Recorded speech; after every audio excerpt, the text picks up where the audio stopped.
As we saw today, the Fed's pushing on a string with a double rate cut. You can't cure the coronavirus with lower interest rates. As long as this outbreak keeps spreading, it's going to weigh on the market because the economic impact could be severe.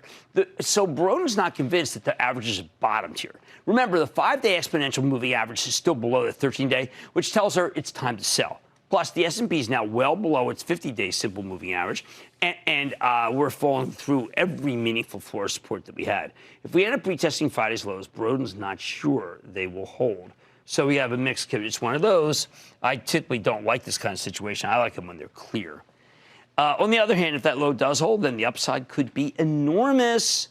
But if you want to make a bet, Boroden says you need to be ready to bail if the trade starts going against you. So what you'll see from that is if it does go through, there'll be a lot of people who suddenly just sell, okay? So there's going to be a whoosh down if that level doesn't hold. All right, well, let's put this in context. I want you to take a look at the daily chart of the largest company on earth, Apple.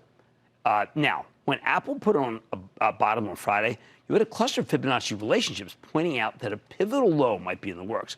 Boroden's methodology predicted that there would be a powerful floor support around $256. Well, where did Apple bottom? $256. You also had a bunch of timing cycles pointing to the possibility of a rebound on Thursday or Friday. Well, sure enough, yesterday Apple exploded higher, and while it gave back some of those gains, it's still up more than $30 from its lows just a few days ago. Now, Apple has a ceiling of resistance at 312, but if it can clear that hurdle, she's going to 347.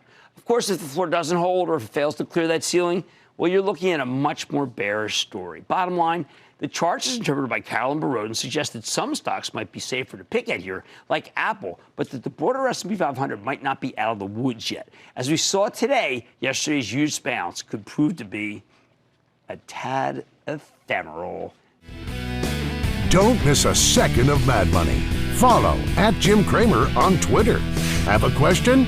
Tweet Cramer. #MadTweets. Send Jim an email to madmoney@cnbc.com or give us a call at 1-800-743-CNBC. Miss something?